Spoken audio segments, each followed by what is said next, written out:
There are certain clauses which you always need to make sure that these clauses should remain a part and parcel of your agreements.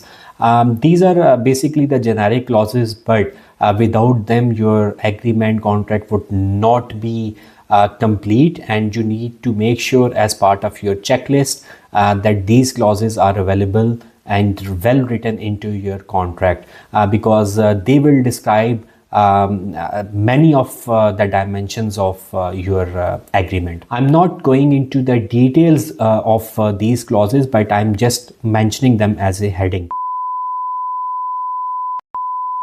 First, you need to make sure that you have clearly described the parties and their addresses and their particulars. If they are the company, you need to clearly mention the company details, their tax details, their registration details, their addresses, whatever is as part of their registration into the relevant regulatory bodies with their proper names. Then comes the recitals.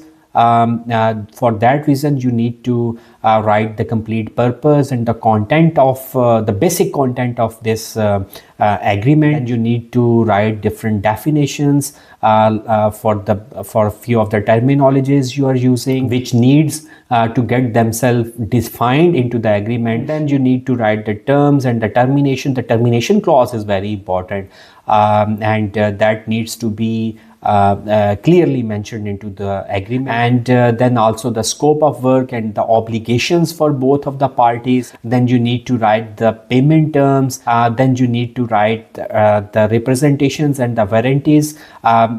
These are basically the promises each party is making into the agreement. And you need to write the indemnification clause, and you need to define the liability of the limitation of the liabilities for each of the parties. Then in some cases there is a need to write the confidentiality clause, that is called as the NDA, non-disclosure agreement. Then you also need to specify the intellectual property rights.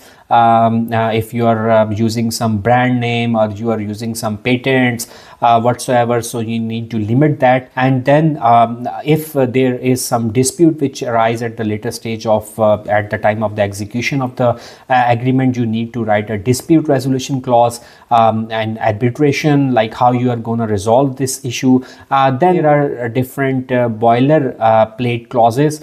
These could be called as the miscellaneous clauses, which includes the severability, force majeure, notices, assignment, amendment.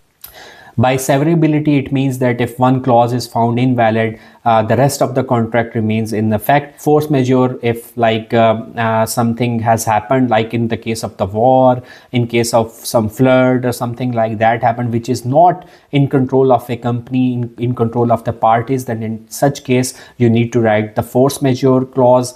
And for that reason you need to write the force majeure clause. Then how the notices are to be served, whether these liabilities and responsibilities can be assigned to someone else or not, and if there is any need of the amendment into the contract, what would be the possible procedure for that. So these are basically all the main clauses of any agreement. You will find these clauses in any of a good agreement drafted.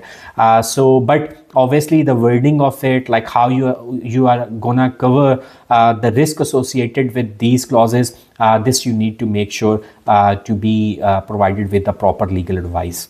I hope that you will consider these points whenever you next time write an agreement.